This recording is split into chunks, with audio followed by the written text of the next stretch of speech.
Welcome to Paws Unplugged, the podcast that dares to go raw, real, and radically different in dog care. We're here to question everything from vaccines to kibble and get back to nature's blueprint for raising healthy, thriving dogs. If you're a dog lover who's ready to think outside the vet's office, challenge the norm, and embrace the untamed path, you're in the right place. Come join us twice a month as we unplug from the undoctorated narrative and dive into the wild world of natural rearing. It's time to let instinct lead. Let's get unplugged. Disclaimer, we aren't licensed medical professionals, and the information we're sharing is for educational purposes only. How you choose for yourself or your dog is your personal choice.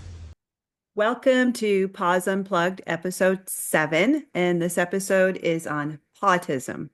I wish that was a joke or satire, but it's not. It's a real thing. It is an industry-created epidemic in our dogs.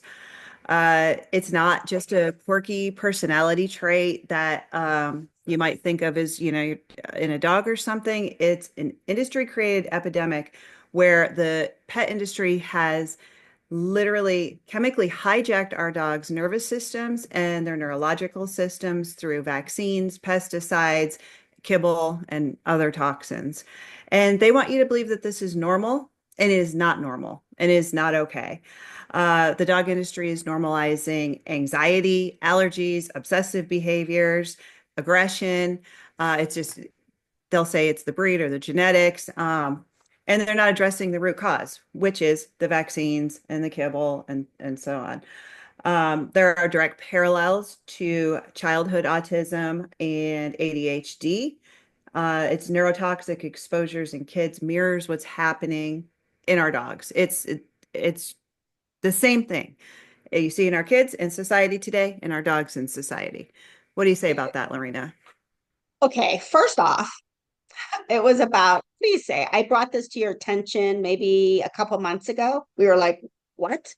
My husband was on Threads, so it's I don't know what you call it, is it connected to Instagram? And there was a whole bunch of people, Threads, yeah. Yes. There was a whole thread with a whole bunch of people talking about their dogs having autism. And at first we thought it was a big effing joke. Like, this must be a joke. They were dead serious. And the way they were supporting each other and trying to normalize this verbiage of autism, I literally almost threw my phone out the window when we were driving. Like, I just couldn't believe it. And I probably wouldn't have believed it had I not had a dog of my own that mirrored every autistic trait that my son was showing us at the same time. And so that really sparked me when they started saying Pawtism. I literally typed in there, is that an actual diagnosis that you got from your veterinarian? And everybody came back and said yes. They labeled my dog Pawtistic, and the drugs that they were giving these dogs to settle their brains down was exactly what mainstream medical systems do to a lot of kids that are on the spectrum too. Okay. So I had a dog named Rocco. I think I've talked about this dog maybe on our very first podcast. He was a golden retriever. We adopted him. We didn't have his immunization record. So what did we do as good dog parents? We took him right to the vet. They said, oh, we'll just go ahead and give it all to him again. Make sure he's caught up or got his ones, yep. Right? And from that day forward, I had a dog that didn't fit anything in the realm of golden retriever. It was hyperactive to the point it was ripping up everything we owned in our home and on our property. It was literally crazy what it was doing. It hardly slept. It would pace all the time. It was finicky in eating. It could not concentrate. I even took it to a dog trainer, and this woman trained the elephants at the zoo in Tacoma, Washington. I thought, okay, I'm going to try a really good dog trainer because I need something, because the basic Co or PetSmart or whatever is not going to handle my dog. and she couldn't even handle my dog. She kept recommending that we do a tie out, which is where you put a bolt into your wall and you put a tie out on it and you keep them there so you couldn't destroy anything. So guess what we did? We did that and it tore up a whole hole around the tie out. That, Okay. I believe that. Yes. Yep. And then it got aggressive. Like this dog got aggressive. Ended up before 2 years old, had a tumor on its brain. We had to go have surgery 2 weeks later, had a stroke. We ended up having to put the dog down. In the 2 year span, this is the type of lifestyle it had because of over vaccinating. And I say over vaccinating because I'm sure it had vaccines. So when I got over vaccinated, now it got vaccine damage from the first vaccines, but we made it worse by continuing that route. Even though we did feed a raw diet, because we've been raw feeders for a very long time, that could not outdo what the toxics did to this dog's immune system and brain. So when all of that came to surface in that thread, the flashbacks came back to me of putting two and two or connecting the dots that this is a freaking real thing. So today, Lisa and I are going to dive into some really good areas that really just mirror what's happening to children today. And now it's in the dog industry that they're trying to normalize. They're indoctrinating these behaviors and they're trying to normalize it so that you can't connect the dots yourself. So, Yeah. I'm actually going to share a similar quick story too. I'll make it real quick. This was many years ago when I was still vaccinating my children, all this kind of stuff. I found this really cute dog, a German Shepherd mix on Craigslist. I sent my husband we were in Tennessee. I sent him to Kentucky to go get it. It was like $200. He brings home this super cute little puppy named Ruger. He was so cute. He was so sweet. He was so smart. Yeah, it was just loved him. He was easy to train, everything. But again, good dog mom. I took him right in for all of his shots, all of his flea tick and heartworm prevention. I was just the best dog mom. A couple of months go by and his behavior is getting a little quirky. Like he is not listening. He is not responding to training. He's biting the kids, stuff like that. I'm like, oh, he's a puppy. It's how you gotta nail it down. I've always been really good at training my dogs. That's always been my big thing is, a trained dog is just a joy to have. An out of control dog is just disaster in your home. I went after his 6 month vaccines. He had had his rabies. He had had multiple rounds of shots. Now the dog is uncontrollable, can't listen. There's nothing I can do with him. He is aggressive with my kids, the neighborhood kids, everything like that. So I was like, all right, this is beyond what I can handle. I took him to a specialized dog trainer she was a German Shepherd. She specialized in training German Shepherds. And so she was the cream of the crop for trainers. And I get there and he's not responding to anything. Like and I said, these are the words I said to her. I said, something happened. I said, it's like he has brain damage. I said, he was totally normal and now he's not. And she's like, she had no clue. Of course, I didn't connect any dots. And I'm like, oh my gosh, I see it so clearly now. But back then it was such a mystery and what's going on and what can I do? And we couldn't train him. And she tried every training tool she had in her pocket, like everything she knew. And it only got worse to where he was literally ripping my kids' clothes off in the yard. Just he was getting after the neighbors' kids. That was the one and only dog I've ever rehomed because he was not safe or trainable. And there was some lady who had a big property with a fenced in yard without kids, and she could take him and let him live out there. But oh my gosh, it's like it's so in your face, but yeah. yet I remember not having any kind of knowledge I knew there was something wrong. I knew he was okay, and I knew he wasn't. I told the trainer, he's acting like he has brain damage. Why would that be? I kept, when we figured it all out and figured out at the same time with my son, I was connecting the dots with my son.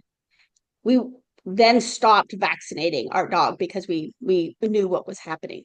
Right. There wasn't anything I couldn't do at that point. I couldn't detox him from all the crap we had, or I mean, it's already playing out. I couldn't do anything at that point, but tried to give it the best that I could.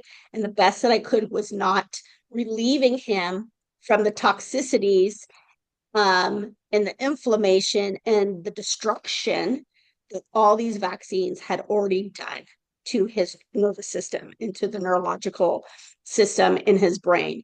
And it was a nightmare. It was a Yeah. literal nightmare in my I home. Like had I it was hated the too. dog. I was getting to the point of like I don't even like this dog. Like let's No, get yeah.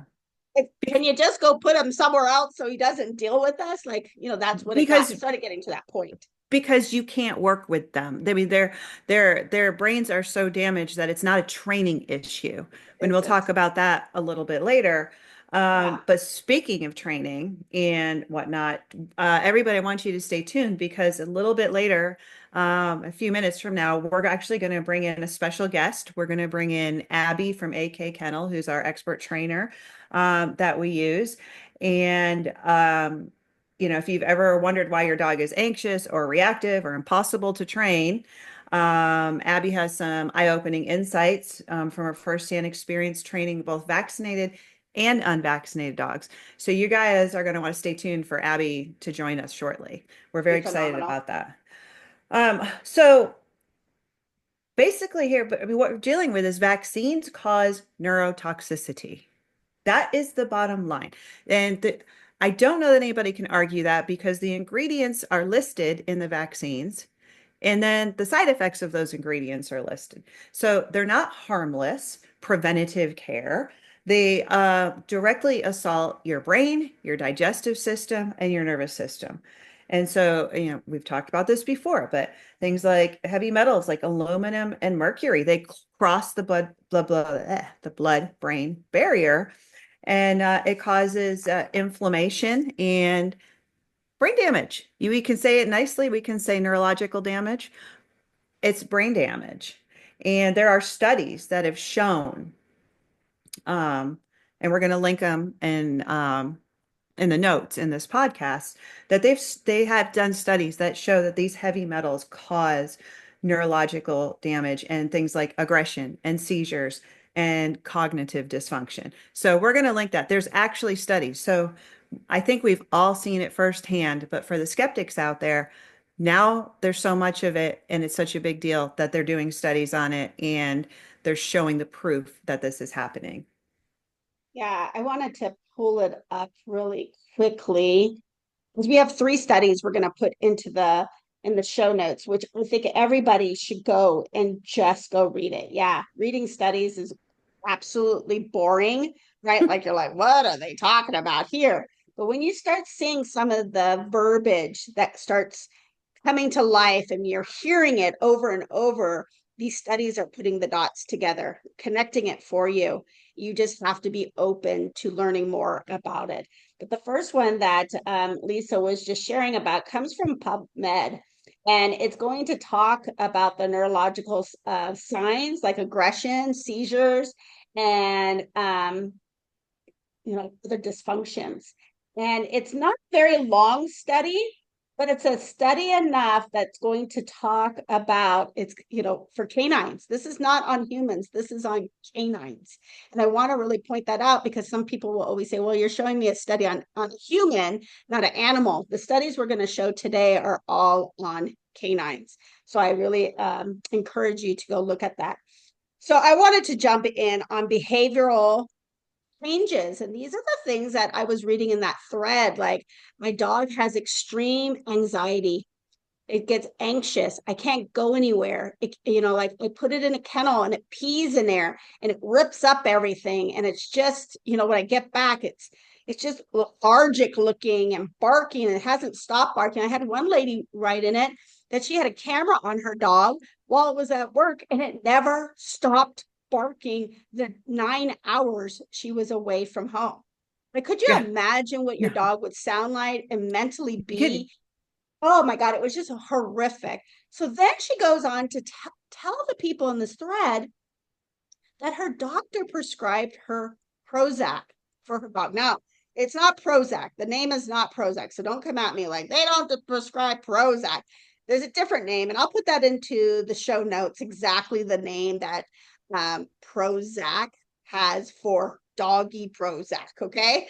And how now it's just a couch potato. It's just vegged out to the point that it can't even operate. And when it comes off of it, it becomes very aggressive. Have we And seen so, this in oh, kids with ADHD? Sounds very similar to me, yeah, Lorena. very similar. Like how many people do we know? And maybe some of you in the audience listening, of people or families, or you experience this yourself. Your child goes to school and your own teacher is diagnosing your child and telling it needs to get on an antidepressant so it could listen to her. Hmm. Now, it's probably because she has 25 kids that are all vaccine injured sitting there. And I'm sorry, they probably are. Okay. They They have are. something's going on, and she can't has zero control of her classroom because the kids' brains can't settle down. So imagine this with dogs, except there's no one advocating for your dog that there's a problem. And there's so much gray area in that industry that they'll just shove anything and everything just to keep going with it. Oh, let's try this. I'm not sure if this is going to work, but let's go ahead and try this, right?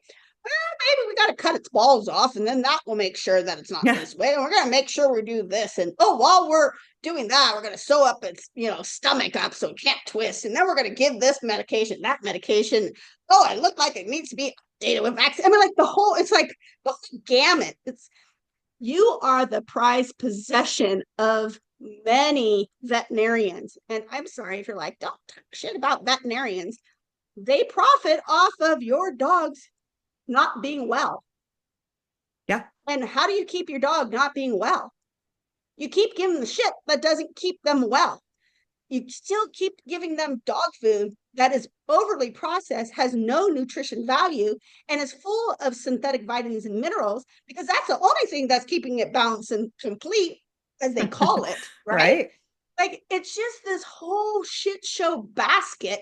They feed us to fear us that if you don't do all of this, you're a bad dog parent. Except now, how many people do we know that their dog has anxious or anxiety? It's So true. many. So many. I know so many people that have so And I many don't care. roadblocks with their dogs Yeah, with their some are just like quirky things and some are life altering where it they are really just is. trying to they love their dog, but I'm if they were to be totally honest with you, they would be let's hope this dog doesn't have that much time on this earth left because they don't want to put it down. That's cruel, but they don't want to live with it because it's not livable. But it's just you're in a No, terrible, so you can't rehome it no, because no one wants those issues, yeah. and it's like And I that's don't not care how much lavender you put in your house, that's not going to correct the situation. Like, yeah. come on, let's be real. Like, there are That's things. not how it was meant to be with your Yeah. dogs. It's not that's not what it's supposed to look like. It never was like that before. And hopefully it will never be like that again. But right now, that's what it's like. And right Yep. now, we And the need to biggest, bring let me tell you, awareness. the biggest instigator of this whole storm that's brewing is, I swear, it's that thimerosal free rabies vaccine. I really believe it has the mRNA in it. Why? Because you can't find any insert. No one can show you anything. You don't know the ingredients in it. Like we keep trying to find stuff and we're getting little bits and pieces. And it really triggers back to there's something in there that's making these dogs react to a point that their behaviors change, their digestive changes, their attitude, how they were when they went in. It's just like you said, my dog was this way, and now it's this way, and I don't know what happened. So here's something scary, Lorena. Remember in one of the previous episodes, we talked about we were looking for inserts for the vaccines, Yeah, and the vet tech could not find one insert anywhere. So I just read a post on Facebook just yesterday. And so, I mean, I don't know how true any of this is, but it's starting to all the pieces come together where it was in like a non-toxic mamas group or something. And this mom took her child in for vaccines, but she's really skeptical about getting vaccines. And, she's like, could I see the insert, please? And they handed her the little sheet that's like, oh, I might get a fever, but you'll be fine. And she's like, no, I actually want to see the insert. And he said, uh, those are confidential. We can't show them to you. Like What? right, number one, so we know the vets don't have them because they're not coming with the vaccines anymore. Do the doctors not have them anymore? And Don't if think they so. do, because he said that he told her, she's like, I've never heard of that. And he said, this is a new thing, like it just started. So are they literally now withholding the vaccine inserts from vets and doctors and patients with the truth in them? And if they are, you've got to be out of your mind to inject any living thing with something Yep. that won't give you an insert to research each ingredient. And what are they hiding if they are not allowing people to see the inserts? They're You hiding know, something. Lisa, right before we came on here to talk, I was having a conversation with Corey, just very similar to what we were just talking about. Like it was like to a T. I said, here's what dog parents need to do. If you choose to take your dog to the vet, that's up to you. Like you want to do your wellness checkups every year, make sure your dog's blood work looks good, whatever that is to ease your mind, go for it. But when they come at you with vaccines, I highly, highly suggest anybody that's listening to this, okay, ask them for the insert booklet. I want to take screenshot. I want to take a picture of it because I want to go home and do my Research. research. I want to see what these ingredients are made of. I want to read over the side effects that anything pharmaceutical comes with, right? All of us know if we go to a pharmacist to pick up some kind of drug, we don't care what it is, you're pulled to the side so the pharmacist can go over everything with you and share with you. If these things were to happen, let me highlight it. You must Yeah. stop and call and blah, blah, blah, blah, blah. With vaccines, they don't do any of that for you. And the reason is because there's no compensation for you at all to sue anybody. Okay. Yes, we have the childhood vaccine. We don't need to go down that route. But your best way to advocate for your dog is to ask for these things. If your vet looks at you like you're fucking crazy and it's an absolute no, you are to do this one thing and one thing only: fire that vet, take your dog and leave. Who cares if he turns you in? He did not provide you with information you asked for to make a Informed informed consent. decision. Yeah, Yeah. decision if this is right for your dog at this time.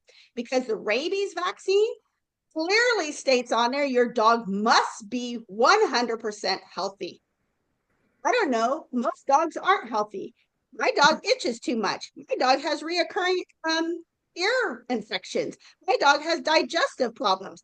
My dog has hip and leg issues. Like there's always something going on with most dogs that have to always go to the vet. Yeah. That is not a healthy dog. And they do not share that kind of information with dog parents. Right. And so let's just bring that on since we were talking about the thimerosal-free rabies. The rabies shot in general is extremely dangerous, causing aggression. I mean, we know that it's literally injecting rabies into your dog, and rabies vaccinosis is a real deal. So, It did you really want to talk a is. little bit about that? Yeah, I think we've talked a lot about the side effects and all the vaccines of what it does. Like it's like we keep kicking the same horse. Like we just keep saying the same thing over and over again. And in this area of vaccines and what kind of problems it can have, instead of Lisa and I like, let's show again what it can do. I'm going to source another link here. I'm going to put Right. it up into the notes so you can read it yourself. I am all about do your research, but do it wisely. Don't take it one side. And the peer review sources that I'm going to put up are from independent researchers. This is not a funded research coming from the pet industry, the Nope. pharmaceutical industry. This is independently put together so that it's biased for both ends and you can read it and decide on your own. So there is this particular peer review that I'm going to put up here, and it's going to confirm, okay? It's research in today's veterinarian practice confirms that Immune inflammatory responses post vaccinations can lead to behavioral shifts. Okay. That should tell you these are the things that it starts triggering that we just talked about. Those are shifts in your dog's behavior. And if I can't convince you, if Lisa can't convince you, if a study can't convince you, then you have to take it on to your own responsibility that you're allowing the system to control your dog's well-being, and you don't know what that path's going to take you down. And most of the people that are listening today here on our podcast, if you follow us on any of our social media platforms, you are looking for better solutions. And that's why we're here. And these are why we provide these for you. Right. Okay. Yeah. So So, now, yeah, go ahead, Lisa. I'm well, just like, I know it's a big, this is a big deal because we're it really really fired up is. over this because this is pure insanity. Because Pawtism versus autism, like they're they're the same. Like children with autism, they have sensory processing disorders, they have communication difficulties, they have emotional dysregulation, they have gut problems. I mean, those are just some of their problems of the long list. But dogs with autism show things. They're fearful of human touch. That, that's a sensory processing thing. They have repetitive obsessive behaviors of tail chasing, licking, spinning. They have chronic gut issues, of course, because the kibble and the vaccines are going to destroy the gut. So it's literally what we're seeing in society in our children. We're seeing it in our dogs. And but the worst part about it is society has gone and normalized autistic children. And there's a bunch of groups of moms out there with their blue lights on and they're, my kid has autism and they're in 400 therapies a week. And, they think it's genetic, it became genetic epidemic, right? And they have never truly seen the truth about it to actually truly work on healing their children.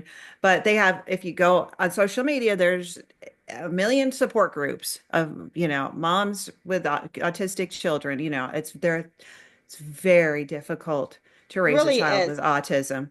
Well, put it, It's and then not, a dog that can be aggressive and have teeth, like big teeth, right? Like that's scary. One of the things that I have noticed, and I'm thinking about tweaking some of the area in my Feed Primal course, is that I'm finding when dogs have been vaccine injured, like I'm working with a client right now, and this is not my first one. I've had multiple ones. They had to vaccinate their dog because they were leaving out of town and their sitter canceled last minute. She can't find anybody, and now she has to take it to a kennel or boarding facility. boarding place, Yep. right? And she has to give the vaccines, and they want it up to date with this, and that. And so she went in. She knew she didn't want to do this, but she did it anyways. And that dog's health has been destroyed since Trashed. then. Right. And when you say sensory to food, guess what happens? It's like kids that are have sensory issues and texture issues with Oh, food. They don't want to eat but only kibble because it has that crunchy kind of texture to it. They don't want something kind of soft and slimy like raw, like it happens, right? So right. right now we are trying to do a whole transition to get her dog into full raw, and we have to do it in such baby steps because the dog is like, if you put raw in his food, I mean his bowl, he's not eating it. You mix it with a little cook, he's picking out all the cook and not eating the raw, but we're slowly figuring out ways to do that so it can incorporate Isn't that it raw food. Isn't that crazy? Because if you have a child with autism, you know how textures of foods, like children with autism can be so adverse to just a certain color or a Yep. touch or the way something feels. It's not even necessarily about taste. It's literally texture. It's a big deal. It can be about taste, but it's about texture. And it's like, and now this is happening in the dogs. And now there are groups on social media that are forming support groups for pet owners of dogs with autism, just like autism. And let me tell you something. Lorena and I did her son is older than mine, who was vaccine damaged and diagnosed with autism. We didn't know each other. Uh, that we many years apart between our situations, but neither one of us just went and put the blue light on and said like join communities of moms with kids with autism. We both said, and you know what? I don't swear on the podcast. Lorena does. I don't. But we literally both said, fuck this bullshit. Like my kid was normal. Now he's not. We're not going to lay down and take this. We are going to search and learn and heal. And we did. We did so much for our children that were injured by vaccines and diagnosed with autism plus a million other things, health issues and everything else. But that's why Lorena and I are so fired up because what we do comes from a place of pain and truth Trauma and and trauma. trauma. There's a lot behind what Lisa and I have come from. We digged ourselves out of the hellhole we were in to get what we wanted. A lot of people do the same things and don't get the same type of outcome. Like everybody's outcome is going to be a little different, but we are going after one thing, and that's healing, Right. healing, healing from the inside out, not trying to heal like we could put today's date and I gotta get my food in by 12. Like I'm not gonna have my dog. It's like training a dog. That's what they're doing with these kids with the ABA and all the bullshit. I mean, it's just too much. But I can look at a child, and I'm sure you can too, Lisa. We can be out in public. We can see a child that's been vaccinated. Doesn't mean it's damaged. It means it's acting just like any kid. But I can spot kids 100%. that have been vaccinated. Guess what? I can spot in dogs. I can spot dogs that are fed Hmm. kibble, that are vaccinated. I can tell by their fur. I can Yes. tell by their temperament. I can tell by the way they act, how they look, like all of it. Like Yes. it all looks like dead everything on that dog that's moving around, that loves its family. Family loves that dog, but inside it is dying because that's why fleas are attacking it, ticks are attacking it, and everything is attacking it because pests only go after things that aren't healthy. Yeah. Like that's just what it is. Yeah. And so, we can, again, it's like how many times do we have to talk about this? But Pawtism, be aware of that word. That's the Yes. word you do not Yeah. want to normalize. You guys are hearing it from us first because you're probably most or all of you are hearing this for the first time today. And mark my words, unless something changes drastically, autism will be a normal term in society in a few years. And they'll be like, tutties with autistic mom and, crap like that. They might have And you donate at the grocery store for it. right, like check out your $1 million groceries and donate $2 to Dollar. Pawtism and cancer research while you're there. And yeah, like seriously, like and maybe the blue lights will be for the dogs too. I don't know, but it's like Yeah. we Yeah. like I Like the said, food. I think, like I think about things. This is how my brain works. You go into a vet and they, like this is something that's kind of new to me. Like I just learned this. I always think I know a lot, but I'm always learning shit all the time. This one, I was like, Lisa, I didn't even know this. Like, if you go to a vet and they go, "Oh, I have this prescription drug, and this is for skin irritations and or digestive problems," and it says it right on the back. I just found out it's the same kibble at the grocery store, except they can make medical claims in the ones at the vets because they're a veterinarian. It's the same ingredients in it. I bet you they're gonna have a dog food written on there that says this is for dogs with sensory, autism, behavioral problem, blah blah blah. You go read it, it has food dyes in it. It has seed oils. I mean, it's all going to be the same shit you find at your grocery store, at your specialty store. It's still going to be that Purina Pro Plan, just with a hmm, different label on it. yeah, it's Yeah, crazy. It's it crazy. is crazy. So, like food is always going to be number one. But once you get a damaged dog, I don't care what kind of food you throw at it, it's really hard to bring your dog back from that. Like Yeah. it's really hard. And I'm not saying don't do it. I'm just saying don't think one thing is going to flip the damages that are happening in your dog. It just means you're going to have to pull out a lot of tools to get your dog through what you're trying to achieve. And Right. sometimes you'll only get them to a certain point. Certain And, point. and Yeah. that's about as Most far as you can times. get.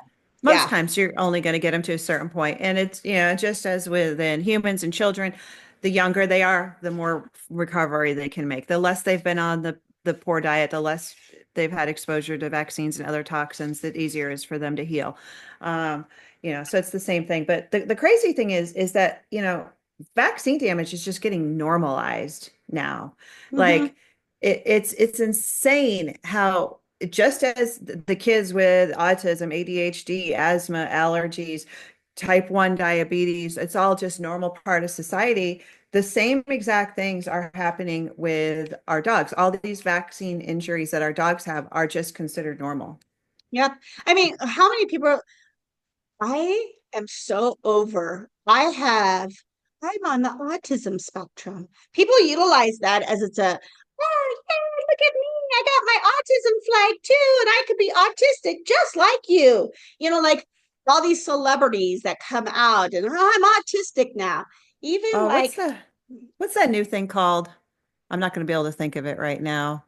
Um, they have special needs. Like they're not special needs. They have they have need special requirements. I'll think of it right. later, but that's going to drive me Yeah. crazy. But But like now it's like they're trying to normalize autism, right? Like let's just normalize it, make it feel like we're all included in this. And we're so all in this together. we all should just accept it and we all should be part of it. And hey, I'm a little autistic myself, like it really drives me crazy because no, this is not normal. Just like RFK Jr. is trying to do for our country is make it healthy again. He wants to stop these epidemics. He wants to remove all the chemicals that are in our food. He wants real true studies on childhood vaccines or any vaccines out there. I'm hoping he crosses over and comes to animals, Yes. right? But you got to start somewhere, and humans are always going to be number one over animals. And I get that. And then, the food industry, everything, all of that affects the gut brain relationship, right? Yes. That's what Lisa was wanting to talk about, like the whole gut brain relationship and how that works. Yeah. So when we're talking about vaccines and we're talking about foods, everything affects the guts.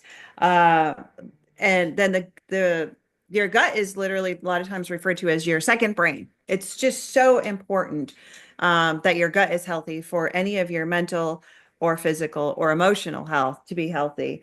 90% of serotonin is produced in the gut. And if the gut is damaged, so is the brain function. And so kibble fed dogs, they suffer from anxiety, hyperactivity, compulsive behaviors, food pickiness. We just talked about that because their gut microbiome is destroyed. And so again, these are all normalized things from anxiety, hyperactivity, compulsive behaviors, pickiness, and not pickiness, but those are all normalized. And then they're prescribed a drug to treat them with. It's a vicious cycle. But when the microbiome is off, everything is off. And so there is another study that Lorena mentioned. We're going to link a few studies. This one is from PubMed and explains how dietary neurotransmitter precursors like tryptophan for serotonin and tyrosine for dopamine directly influence canine behavior. It affects mood, perception, aggression, and low levels have been linked to increased aggression. So we want you guys to go ahead and look at those studies because this is real here. This is not, you're not imagining it. It's definitely not normal, no matter how hard they try to normalize it. These are real problems that our dogs are facing, and they're completely helpless to tell us anything. All we can see is their behavior and be very upset with it and Yep. dissatisfied with having a dog like that. Yeah. And then it falls right into line with food, right? Have you ever seen when your dog eats, they get the zoomies really bad? Now, dogs get zoomies. Like, don't get me Right. wrong. My We dogs love get zoomies. zoomy. We We love love it. We zoomies. love when they're acting, but there are times where you're like, whoa, this is a little overkill. Like, this is like, and it's consistent, or they can't settle down for a good 45 minutes after they eat their food. And so it's kind of like giving a kid a Slurpee or something with sugar or whatever that might be. We always go, oh, don't give them that. Don't give them that because then I can't settle my kid down, right? My kid just goes crazy if it has any form of sugar in it. Same thing with dog food. Give those kibbles to your dogs. The behavior just changes. Those are clues for you dog parents. Those are big clues. What is going on the inside when you're seeing these activities on the outside? So sadly,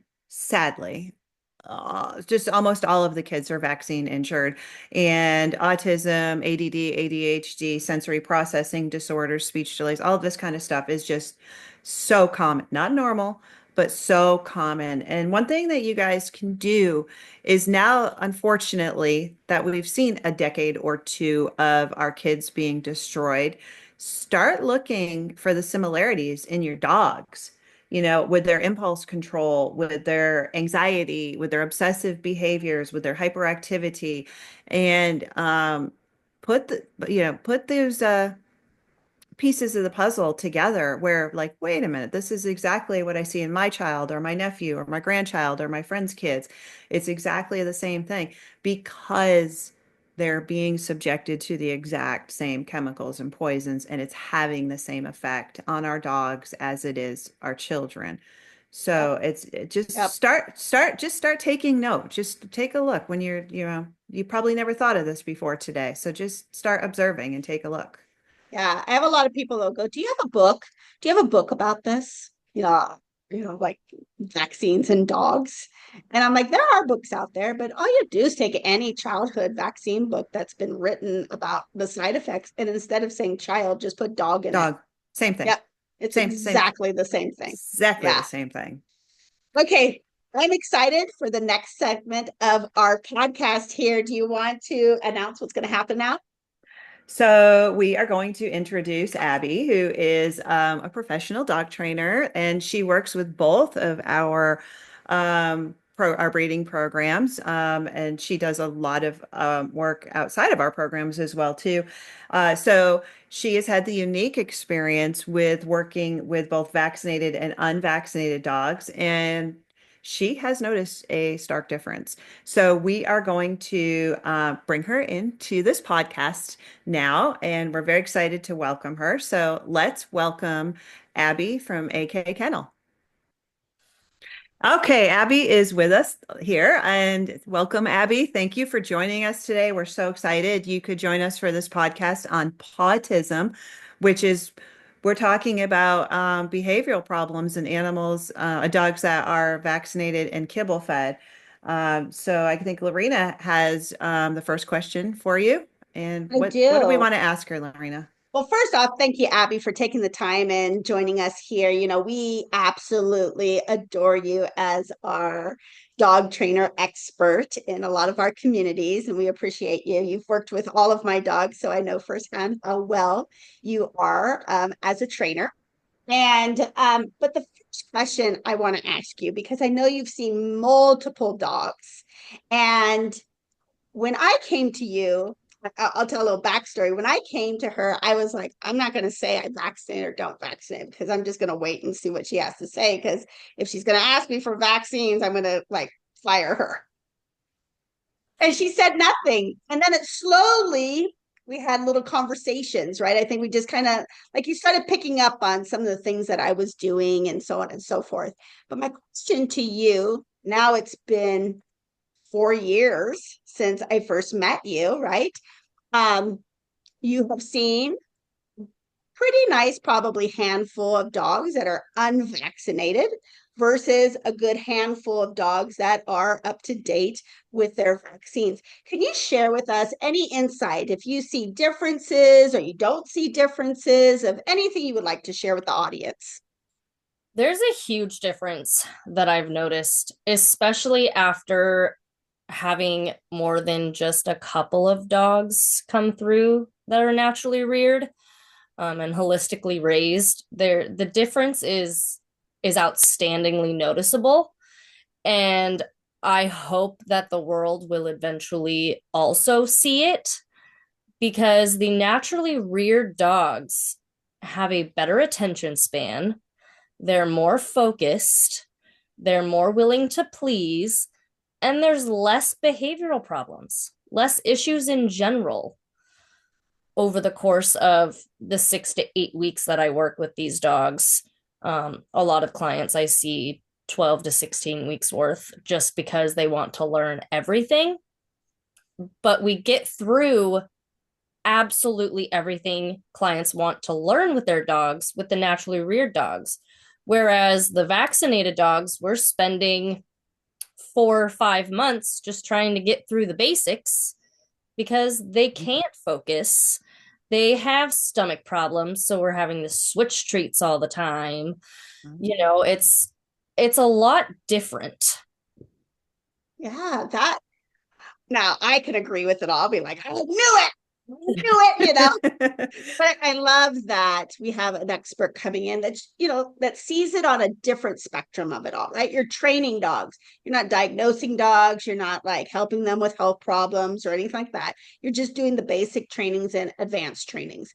And you're noticing what I'm hearing is you're noticing those that aren't vaccinated, that they are easier to move along your program and to do as they're being told because they're so eager to learn.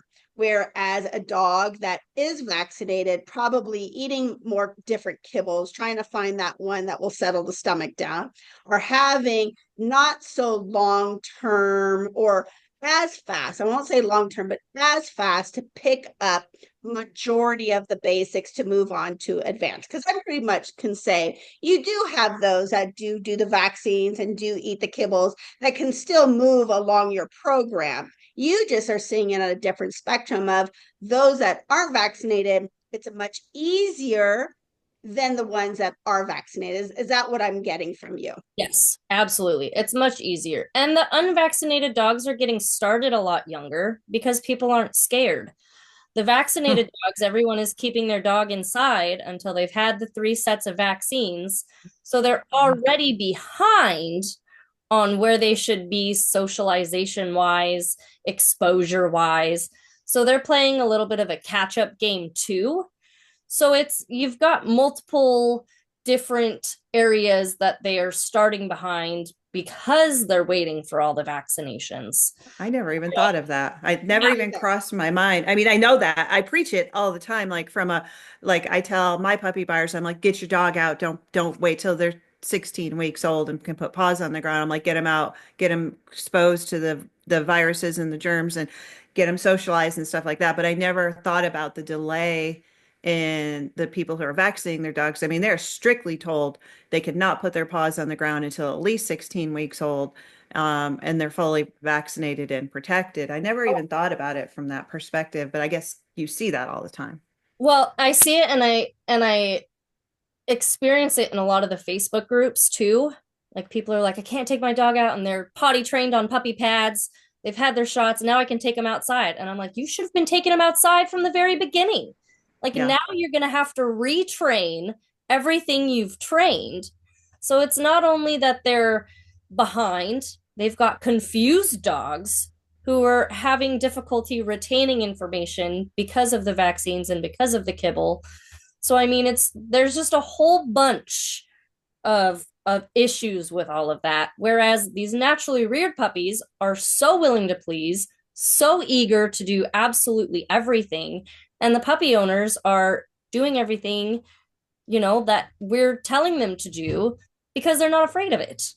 And it's probably fun or easy to work with these dogs who are naturally reared as opposed to a chore, like where, if you just want your dog to do something simple, and your dog has some brain damage, you're doing the same thing 400 times before they may or may not get it, as opposed to it's fun because I just taught my dog to do that. And now he does that. Now she does that. And like, yay, this is getting me somewhere. I feel accomplished and I feel like, so it can be very frustrating training a dog who's just not getting it.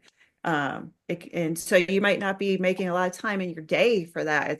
Do you think that is an issue? Like, do you think that? I see that a lot. You get the really smart dogs that, are vaccinated and on kibble and can retain information, but there's always a regression. There's always a point of regression or there's something that isn't clicking.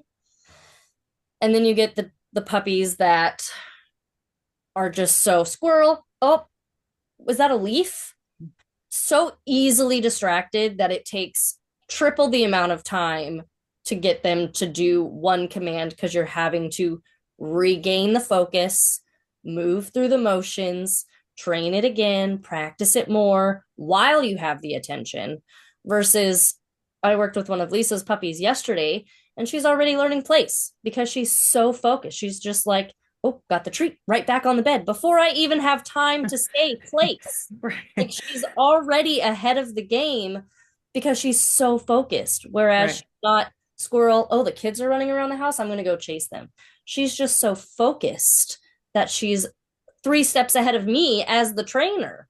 It's fun to work with the unvaccinated and the naturally reared dogs because we get through things so much faster, and it's a very smooth process instead of a very choppy, Right. slow. I'm going to work on this and then I'm going to work on this, and let's take an hour and a half to get through 3 commands, whereas 45 minutes worth we're through 5 different commands with the naturally reared.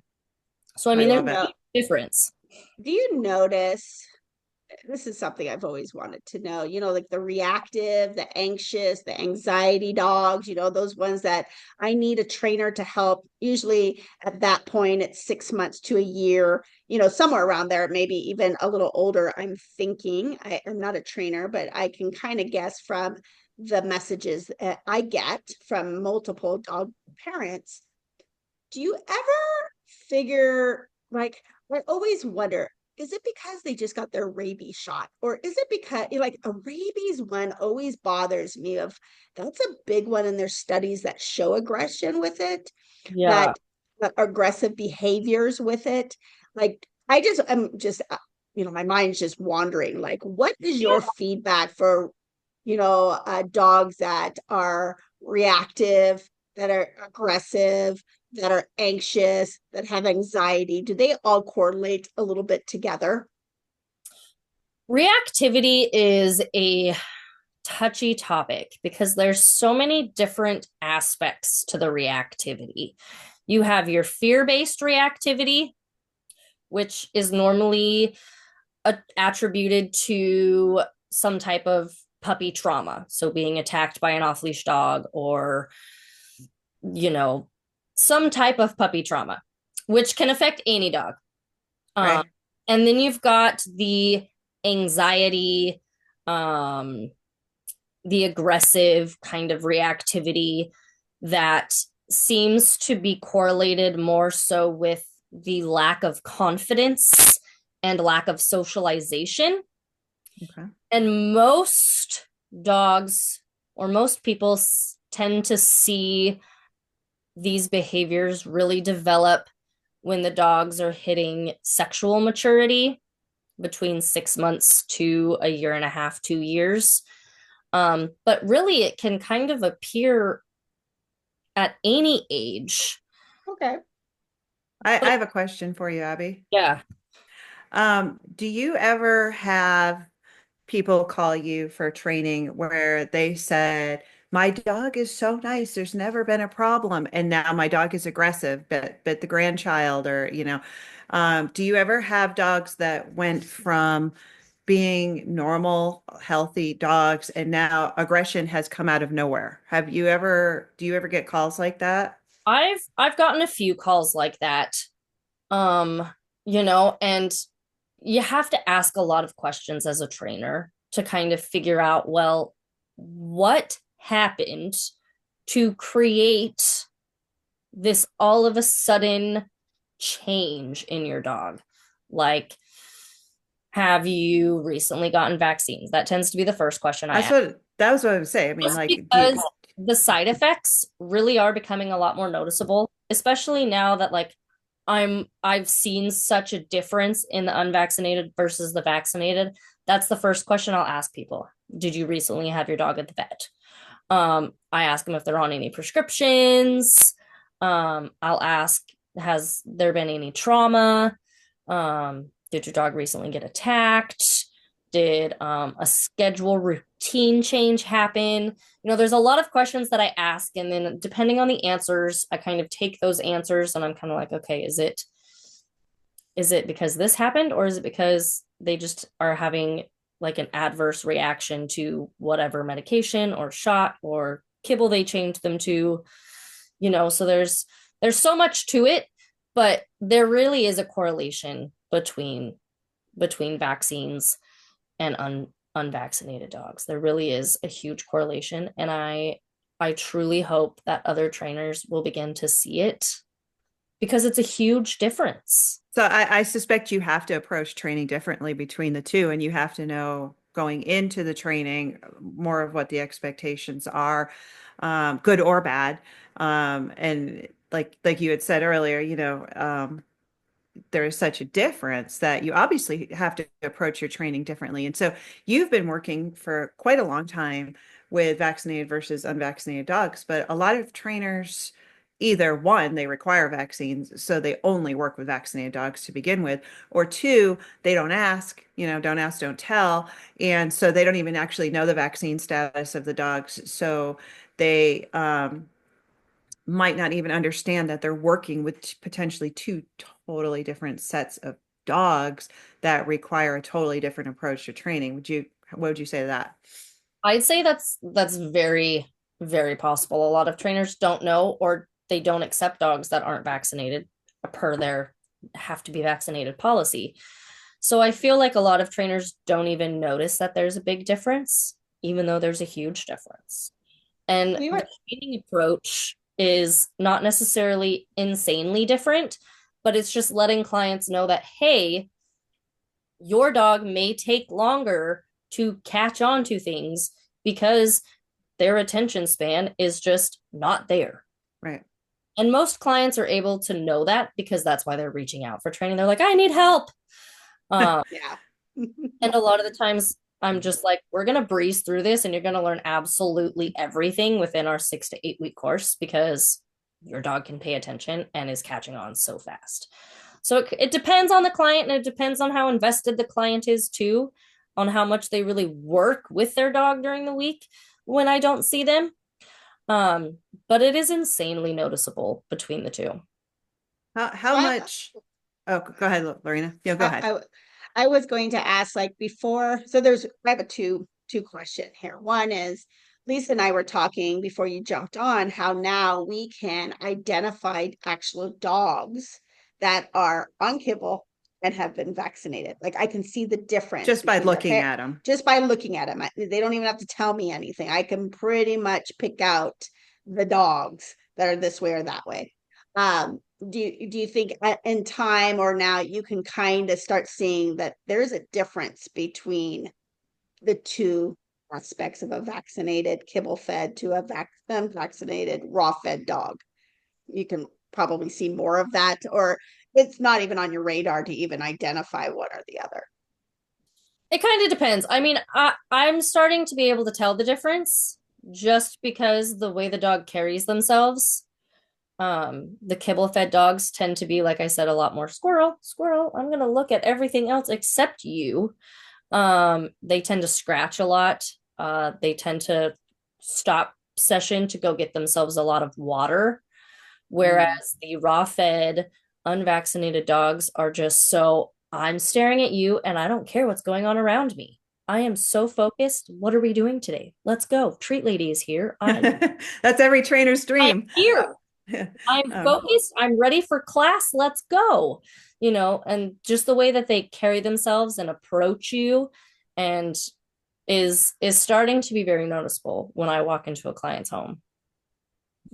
So we didn't ask you to bring or prepare statistics or anything like that. So we're just throwing a lot of questions at you here. So just so everybody knows, like Abby did not get like a list of questions, and Lorena and I are pretty much these are questions we have on our mind. So Abby is put on the spot here. So this is not like this is genuinely from her experience, not from any kind of like pre-written questions and responses. So my question is like, how much of your business is like obedience training, and how much is people calling you with problems, like behavioral problems, that need to be solved? Like, Is that Um, ish? I'd say 80% is obedience, manners, and minor behaviors. People, are like, I'm struggling with my dog. He likes to jump. He barks at the doorbell, chases the cat, chases the kids. Those are considered minor behaviors. Right. That's And I get about 20% of people who reach out for reactivity or aggression. And after I ask a billion questions to people, I tend to send people out to behavioralists, right. depending on the severity, just because those kind of dogs need rehabilitation. Basically, they need to go live with the trainer for 1 to 3, maybe 4 weeks, and be completely taken out of their environment, retrained with the trainer every single day, and then they can be brought back into their environment after they've been retaught. A lot of dogs that have minor reactivity or like to bark and tug on the leash, it's pretty simple to teach the owner, hey, we're going to do 10 sessions and get them to a point where you're able to control them and you have an idea of what needs to be done. That's not too difficult to do. Right. Again, it depends on the level of reactivity. But I'd say over the last 2 years, I've been having to send out probably about 6 people a month to behavioralists. Wow. The amount of reactivity, and I don't know if it's from the influx of people moving here or if it's just really becoming a huge phenomenon, but the amount of reactivity help people are needing is crazy. And so you've seen an increase in that in your business over the years. Oh yeah. Yeah. Okay, so That's I crazy. have a question for you because you have young children where Lisa and I don't, and if we did, we homeschool. So, there's the little difference there. But you have a child that goes to school. Okay. Yep. So you know what their school classroom looks like and what the school in general looks like. Do you see, after what I hear a lot, because I don't experience public schools, okay, of there's an increase of child behavioral issues where kids have ADD, ADHD, they can't sit down, like they have behavioral problems. Like that's, like a lot of them have this and there's an abundance of it in one class, right? And there's not enough teachers or help to help that class. And so now that creates a problem in the class for those that are in the class that can sit and want to learn. They're not learning because the other kids are having problems. I say this because I feel that's like the same thing that's happening in the dog world, right? You have some dogs that can really want to learn and want to be obedient. They want all the things. But then you have all these dogs that have all these behavioral problems and they're having a hard time meshing together. Do you kind of see some of that happening? Like I always like to take things and make it like, look at this and look at this. And don't they have a correlation here? Oh, absolutely. There's a huge influx of the behavioral, and there isn't enough knowledgeable trainers to help them. The amount of people that reach out to me and go, hey, like, what's your experience with behavioral issues? My dog does this and has issues with this and is fighting with our other dog now all of a sudden. And I've been to 3 other trainers. And I'm like, okay, I'm going to send you to this person because I know she can help you.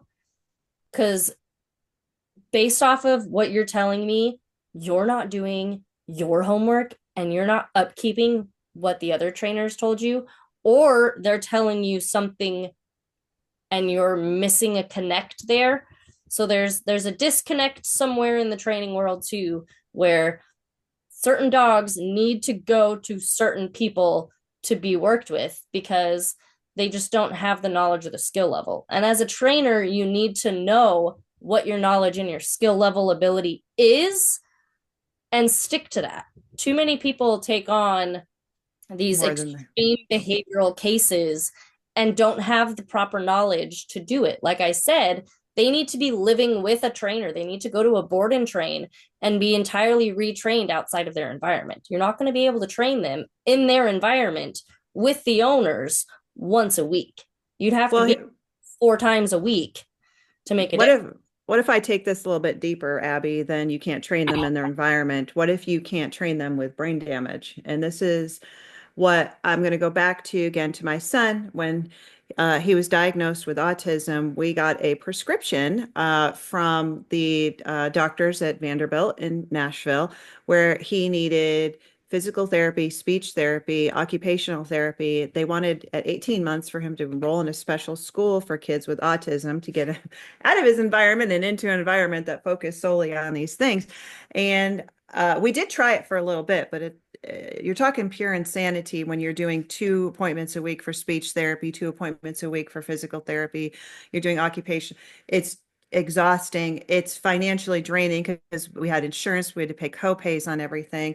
And it was at that point, and he cried through everything. Nothing was work. He wasn't getting anywhere. And that was at that point where I realized he's he doesn't need to because he couldn't talk. He couldn't pick up things with his hands. He was tripping over his own feet trying to walk. I said his brain needs to be healed. Um, and that's so I totally backed out of all of that stuff. And that's when I began his journey of healing. And that's when I started focusing on his healing. And that's when he could then begin to learn. He could focus. He could now pick things up with his hands. He could talk. He could walk with literally, I mean, he was literally trip over his own feet and like walk into furniture and stuff like that.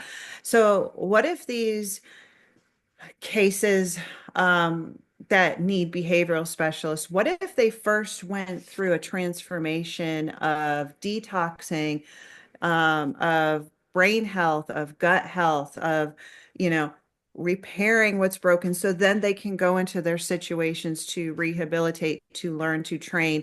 And have you ever, is this me bringing this up for the first time? Like, I know you know a lot about what we do, but have you ever connected it like that before? Now that you say that, like I'm really excited to test this theory that you have brought up because and it's something that I don't talk about a lot because it's really embarrassing for me, even though it's not my fault that it happened. But my youngest dog, my 2-year-old, um, at 16 weeks, he was attacked by an off-leash dog. So he has become fear-based reactive when on a Mm. leash outside of the house. We can have family members come over and we can go to my mom's house and he gets along great with their dogs, absolutely no problem. Fine with our dogs. But anytime we're out in public on a leash, he's absolutely a nutcase reactive. And now that I've switched all of my dogs to raw and gotten them onto this new diet and new routine and no more vaccinations and all of this, I'm extremely excited to start retraining with him and getting him out in public to see the difference because Okay. we've spent the last year and a half working on it and we've made some progress. And sadly, I haven't put enough time into my own dog as I have client dogs. Right. Um, Always the but I case. mean, Yes. that's just how it works. There's not enough time in the world to do what I tell clients to do. Um, but now that I've gotten him switched and I've noticed a difference just in their health at home, Right. Right. I'm excited to see what happens out and about. So I will keep in mind and let you know how that journey goes. Yeah, and also obviously contact Lorena and I outside of this to just see if we have any recommendations to further heal any kind of damage he may have from previous diet or exposure to And toxins. I'm sure there's some there too. But I think if people were to detox, they'd see a huge difference. I think a lot of the dogs that sadly get euthanized daily because of behavioral extreme aggression they take them to a trainer, the trainer says, oh, this dog can't be fixed, and the dog gets euthanized or dropped off at a shelter and then euthanized because they do have behavioral problems or they have a bite record. I think a lot of these dogs wouldn't be euthanized. I Right. think a lot of issues would be fixed and a lot of dogs could start completely fresh, even if people started from the very beginning, started from the basics, and just started over, I think it'd make a huge difference in the dog world. Oh yeah, I agree. I Lorena, 100% agree. we've talked about that. Lorraine and I talked about that in a previous podcast where the shelters that are working and rescues that are working so hard to save the dogs are, vaccinating them, desexing them, feeding them crab kibble and sending them out. And so many dogs get returned because they have all of these behavioral problems and health problems that people can't manage them, and they get returned and get put down. So that's the shelter rescue thing. But there's of course plenty of people who will purchase dogs that have the same fate after being exposed to so many toxins and poor diet. But yeah, so you see it, it's like makes you wonder. There's a really big picture going on here, right, Lorena? Yep. And what I love about you, Abby, is that you're really, because you're seeing all of this, because you see both sides of it, that you have a little niche or niche in your buckle now that you can start advertising yourself of being the trainer that will take the unvaccinated dogs, because everybody's out there going, I need a trainer, but they want this and that, where you are like, hey, here I am. I'm okay with that. I'll come to you. I'll train your dog at your home, or we can meet at this park, or whatever it is that you choose to do. So in our notes, so that everybody knows, we're going to put all of Abby's information down in our show notes, her link to where you can go to her website, where you can find her on social media, where she shares quality information on her social media. If you're part of our Paws Unplugged group, which will always be in the show notes too, she's in there answering people's questions as well. So Abby, is there anything you'd like to share more with our audience of our listeners of what, like anything that you want to share about you and your business? I don't think so. Everyone can find me on social media, or on off my website. I'm excited to be a part of your guys' groups and for you opening my eyes to such a difference in the dog world. So that's extremely cool. And I've loved sharing everything that I'm learning from you guys with clients and saying, hey, there's a whole nother side to your dog just waiting. I'm seeing it in mine. Right. It's been a fun journey. It's been different seeing all the correlations and the differences in the dogs, and it's one day at a time and changing something every day for either my own dogs or for client dogs, and that's just the way it's going to keep going.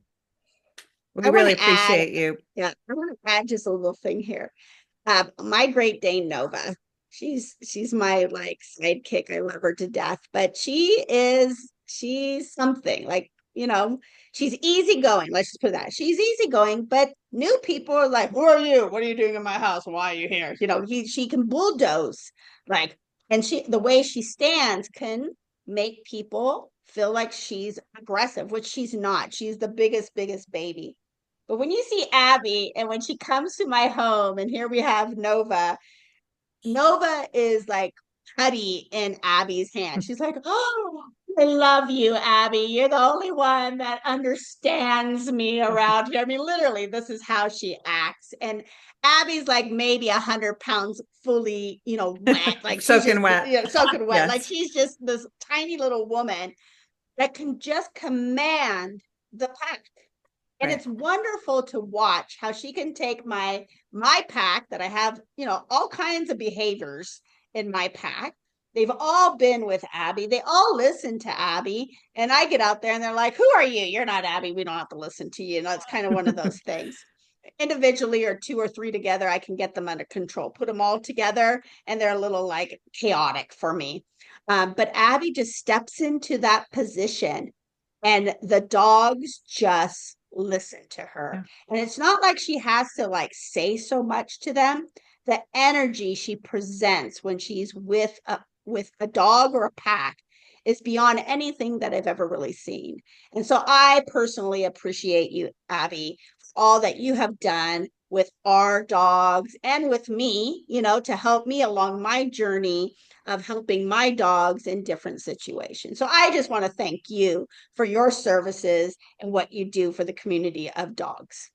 Right, because I wanted to add to that too, just for Abby being an advocate for natural rearing and for our naturally reared community. Um, I have puppies that go all over the country, and while I have a good beat on the Treasure Valley here of all the resources available to people, I don't have a good beat on all the resources in every other state. And some of my puppy owners find it difficult to find a trainer that will work with their unvaccinated puppy. And the fact that Abby has her online training courses that you can log into. And of course, she offers support with them too. So you're not just looking at a video and hoping for the best. If you hit a hiccup or if you have a question, she's going to be there to get you through it. So if you're listening and you're anywhere not in Idaho, Abby has her online training courses. And I'm just really going to plug one specific course is that she has a puppy, what's it called? Puppy guidebook. Puppy guidebook. That if you have a puppy or if you're planning on getting a puppy, go purchase the guidebook just before you, if you can get it before you even get the puppy, please do that. If you just got a puppy, still definitely get it. But if you getting that information ahead of time or right in the beginning is crucial to have a good start with your puppy. So that's just getting started with a puppy. But she has several other courses online, and of course, in the Treasure Valley, she has in-person private lessons, which are invaluable to have your private lessons. And she'll work with any of you if you're vaccinated or unvaccinated. So you're not going to get discriminated against if your One dog or the is, other. Yeah, yeah, right. So we do really appreciate Abby being part of our movement, being part of our revolution in changing the world one dog at a time, because um, we're pretty passionate about this. And Lorena and I can't do it alone. And we need as many people as possible to help us build this and to save the dog. So we're so grateful for Abby and what she offers. And she's fantastic person, fantastic dog trainer. So definitely if you need any kind of training, like her link will be there, but it's AK Yep. Kennel. So Yep. um, Find her on social media. If you're a breeder like Lisa and I, she puts a breeder package together, what she calls the golden ticket. And then each puppy goes home with a virtual training, and they'll have access into her group as well too for so questions. So I will add to that. As a breeder, your dogs are your advertisement for your business, the puppies you sell. If they are well-behaved dogs, people are going to say, "Where'd you get that dog from? I love your dog." And oh, I got it from here. If your dog is a menace, people will be like, "Oh, where'd you get that dog from?" So Lorena and I both send our puppies home. We purchase as breeders, we purchase the course for our litters. We pay Abby for them, and so every puppy owner goes home with an online dog training course. It is called the Golden Ticket. So if you're a breeder, seriously invest in this for your litters and send this home with your puppies, because your puppies, good or bad, speak volumes about your breeding program. So get your new puppy buyers to invest in, well, they don't have to invest financially, they have to invest the time, but get them to invest in training. We've already made the financial investment, you make the time investment. And it really, really um, is just a great addition to any breeding program. That's for the breeders. So thank you, Abby. We appreciate your time being here on our podcast, and I'm sure we'll bring you on again another time. thank you. Yes, with your personal experience is invaluable to us because you see things we do not see, and you're in the trenches with those dogs every day. So we are very grateful for your experience. So thank you so much for joining us on our podcast today.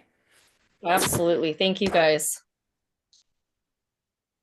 All right, that was just so wonderful to have Abby as a special guest on our podcast. We're so fortunate we're going to be able to bring more people onto our podcast to interview like this, to give you more tips and tricks and information on topics we truly believe are important for all dog parents. Okay, so we are so excited to bring to the table a course that Lisa and I have put together called Unleashed Natural Dog Revolution. It is going to be a 4-week course that has beautiful modulars put together with units that everybody will need to implement into their life to really raise a natural reared dog in your home. So all the information is going to be down in our show notes. So make sure you go check it out.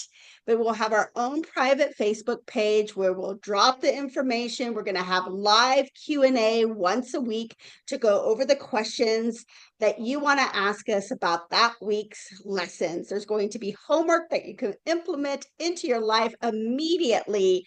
You just don't want to miss it. And the value for it is unbelievable. It's priceless. So I'm super stoked about it. How about you, Lisa? Aren't you just as excited to bring this to the table? We are so excited because we've been talking about this for so long and we finally put it together and we are finally able to offer it to people. So people come at us every day so much with questions, questions, questions, and we love to help people.